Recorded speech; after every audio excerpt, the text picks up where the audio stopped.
እጅግ የተወደዳችሁ የኢትዮጵያ ገነት ቤተክርስቲያን ቅዱሳን በኢትዮጵያና እንዲሁም ደግሞ በመላው የዓለም ሀገራት የምትገኙ እንዲሁም ደግሞ በተለያየ አይነት የአመራር ደረጃ ላይ ያላችሁ ከወንጌል ጣቢያ አጥቢያ ክልል እንዲሁም በብሔራዊ ደረጃ ቦርዶቻችን እንዲሁም የሥራ አስፈጻሚዎቻችን እንኳን ለጌታችንና ለመድኃኒታችን ለኢየሱስ ክርስቶስ የትንሣኤ በዓል መታሰቢያ ያደረሳችሁ ማለት እፈልጋለሁ። የኢትዮጵያ ገነት ቤተክርስቲያን ይህንን የጌታችንና የመድኃኒታችን የኢየሱስ ክርስቶስን የመታሰቢያ በዓል ስታከብር በዓሉ ለየት ያለ በዓል ሆኖ እናከብረዋለን። ምክንያቱ ደግሞ ጌታችንና መድኃኒታችን ኢየሱስ ክርስቶስ ሞትን ድል አድርጎ የተነሳበት እንዲሁም ደግሞ ለሰው ልጅ በሙሉ ፍቅሩን የገለጠበት ይህ ፍቅሩ ደግሞ አቻ ተወዳዳሪ የሌለው ፍቅር መሆኑን በጥልቅ እምነት በማመን ጭምር ነው። ምክንያቱ ደግሞ ጌታችንና መድኃኒታችን ኢየሱስ ክርስቶስ የሰጠን ፍቅር በመስቀል ላይ የተገለጠልን ነው። ራሱን አሳልፎ በመስጠት ስለኔና ስለናንተ ኃጢአት በመስቀል ላይ እስከ መሞት ድረስ የወሰደው ፍቅር ነው። ለዚህ ፍቅር ምላሽ መስጠት አንችልም። ምክንያቱም አቻ የሆነ የፍቅሩን ምላሽ ልንሰጥ አንችልም። እሱ ለኛ ሞቶልናል። እኛ ኃጢአተኞች ሆነን ሳለን በደለኞች ሆነን ሳለን ገና ከሱ ርቀን ሳለን ወደሱ ሊያቀርበን በደላችንና ኃጢአታችንን ይቅር ለማለት ጌታችንና መድኃኒታችን ኢየሱስ ክርስቶስ ደሙን በመስቀል ላይ በማፍሰስ ፍቅሩን ገልጦልን በቤዛነቱ ልጆቹ እንድንሆን እድል ሰጥቶናል። እንግዲህ በመስቀል ላይ የሞተልን ጌታ የሰጠን ፍቅር እጅግ ጥልቅ ፍቅር ነው። ይህ ፍቅር እኛ በመስቀል ላይ በመሞት መልሰን አንገልጥለትም። እኛ እሱን በማመን እንድናደርገው ደግሞ ያዘዘንን ትእዛዝ በመፈጸም ለሱ ፍቅራችንን መግለጥ እንችላለን። እንዲሁም ጌታ ሲናገር እኔ እንደወደድኋችሁ እርስ በርሳችሁ እንድትዋደዱ ይህንን ትእዛዝ ሰጥቻችኋለሁ ነው ያለን። ጌታችን መድኃኒታችን ኢየሱስ ክርስቶስ የሰጠንን ፍቅር የለካበት እሱ ከወደደን መውደድ ጋር ነው። እሱ የወደደን መውደድ ምን አይነት መውደድ ነው ስንል እኛ ሳንወደው የወደደን፣ እየጠላነው እሱ ያፈቀረን፣ እየራቅነው የቀረበን፣ እየገፋነው ደግሞ የተጠጋን ጌታ ነው።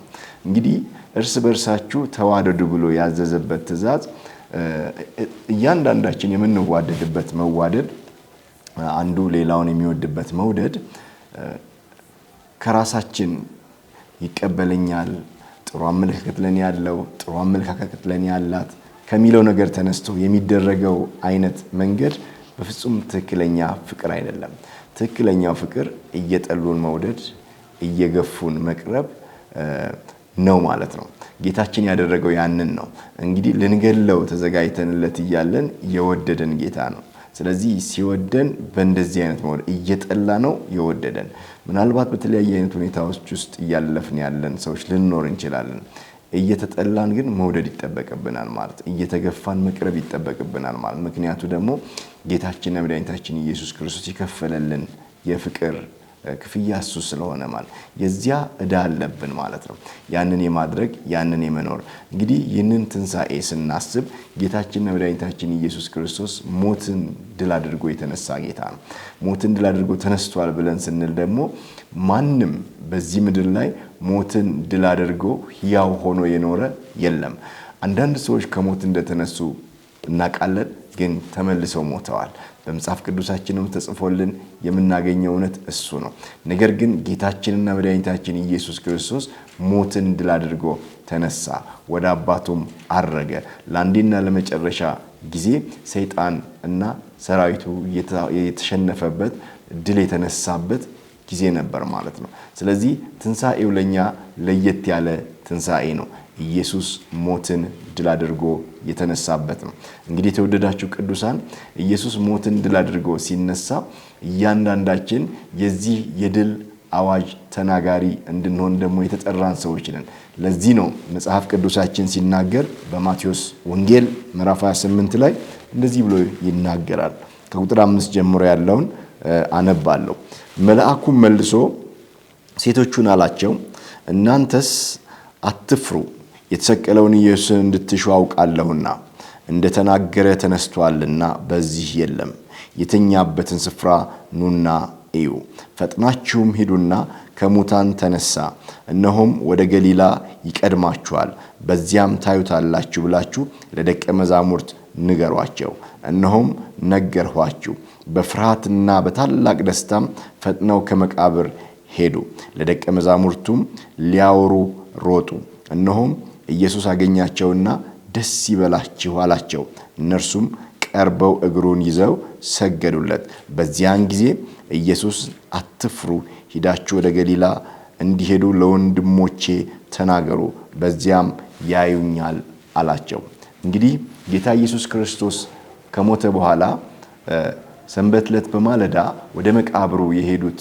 እነዚህ ሴቶች ወደ ኢየሱስ የተጓዙበት ዋናው መሰረት በመቃብሩ ላይ ተገኝቶ ሽቱ ለማፍሰስ ነበር ማለት ነው ነገር ግን እንደተናገረው ጌታችንና መድኃኒታችን ኢየሱስ ክርስቶስ ሞቶ አልቀረም በሶስተኛው ቀን ሞትን ድል አድርጎ እንደሚነሳ ተናግሮ ነበር ተናግሯቸው እንኳን ይያለ እነሱ አላስተዋሉም ነበር ስለዚህ ጌታ ኢየሱስ ክርስቶስ አሁን በመቃብር ውስጥ አይደለም መጽሐፍ እንደሚነግረን መቃብሩ ባዶ ነው የኔና የናንተ ጌታ የናዝሬቱ ኢየሱስ ክርስቶስ ሞትን ድል አድርጎ ተነስቷል አርጓል ደግሞም ምጽአቱን እንጠብቃለን ስለዚህ ለነዚህ ሴቶች የተነገረው እነሱ የሞተውን የተሰቀለውን ክርስቶስን ፈልገውት እንደመጡ መልአኩ ነገራቸው ነገር ግን ኑናዩ መቃብሩ ባዶ ነው ሂዳችሁ ደግሞ ምን አድርጉት ንገሯቸው ለደቀ መዛሙርቱ በዚህ እንደሌለ እንደተነሳ መቃብሩ ባዶ እንደሆነ ንገሯቸው ብሎ ነው ይላል ወደታች ወረድ ብላችሁ ያነበባችሁ ስትሄዱ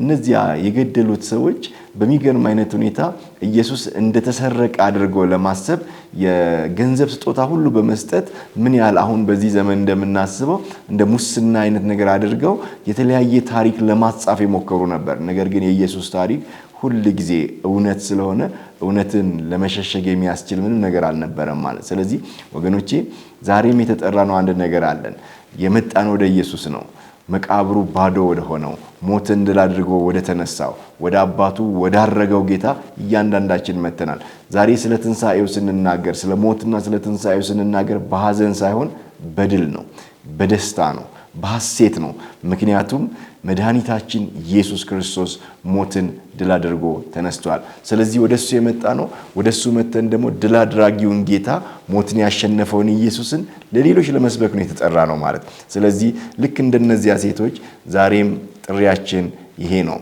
ኢየሱስ ዛሬም ከመቃብር በላይ ነው ኢየሱስ ዛሬም ሕያው ነው ይህን ሕያው የሆነውን ጌታ ለመላው ዓለም ልናደርስ ልንናገር ተጠርተናል እንግዲህ ትንሳኤውን ስናስብ በዚህ መንፈስ እንድንመላለስ ጥሬን ማቅረብ ፈልጋለሁ ኢየሱስ ሞትን ድል አድርጎ የተነሳን ጌታ ነው የምናመልከው ስለዚህ በዚህ በዓል ላይ ደግሞ አያይዤ መናገር የምፈልገው ኢየሱስ እኛን በወደደበት መውደድ ሌሎችንም እየወደድን በበዓሉ ጊዜም ደግሞ ለሌሎች ደግሞ ካለን ነገር የምናካፍልበት አብረናቸው ፍቅርን የምንገልጥበት ያለንን ነገር በመስጠት በማበረታታት በመጸለይ በተለያየ አይነት መንገድ ሌሎችንም ሰዎች እያበረታታን አብረን ይህንን በዓል እንድናከብርና እንድናሳልፍ ጥሬን ማቅረብ ፈልጋለሁ የኢትዮጵያ ገነት ቤተክርስቲያን እንኳን ለ2018 የጌታችን የመድኃኒታችን የኢየሱስ ክርስቶስ የትንሣኤ መታሰቢያ በዓል በሰላም አደረሳችሁ እያልን እንግዲህ ሀገራችን ኢትዮጵያ በቀጣይ ዘመናት የጀመረችውን መልካም ጉዞ ይዛ መቀጠል እንድትችል ጸሎታችንን በሁሉም ቦታ ላይ ማድረግ እንዳለብን አደራ ማለት ፈልጋለሁ ምክንያቱ ደግሞ ምድራችን ኢትዮጵያ ትውልድ ተስፋ የሚያደርግባት በተስፋ ለመኖር የሚችልባት ምድር እንድትሆን ያስፈልገናል ስለዚህ በቀጣይ ጊዜ ደግሞ ስላለው ምርጫ ምእመናን ሁሉ በእያላችሁበት ቦታ ሀገራዊ ስለሆነው ምርጫ እንድትጸልዩ አደራ ማለት ፈልጋለሁ ሀገራችን ታሪኳ ብዙ የምናቀው የደም ታሪክ ነው የደም ታሪኳ መቀየር እንዲችል እግዚአብሔር የኢትዮጵያ ምድር በሰላም እንዲባርካት እግዚአብሔር ምድሪቱን በሚታዩ መንፈሳዊና እንዲሁም ደግሞ ምድራዊ በሆኑ በረከቶች ምድሪቷን እንዲባርካት ልንጸልይ ይገባናል ተፈጥሯችንን እንዲፈውስልን ምድራችን በሰሜን በደቡብ በምዕራብ በምስራቅ በመሃል ሀገር ሰላም እንዲሆንላት ስለ ኢትዮጵያ አጥብቀን እንድንጸልይ አደራ ማለት እፈልጋለሁ። መልካም የትንሣኤ በዓል ለሁላችንም እንዲሆን እያልኩኝ መልካሙን ምኞቴን እገልጣለሁ። እግዚአብሔር አምላክ የኢትዮጵያ ገነት ቤተክርስቲያንንና መላው ቅዱሳንን ይባርክ እላለሁ። አመሰግናለሁ።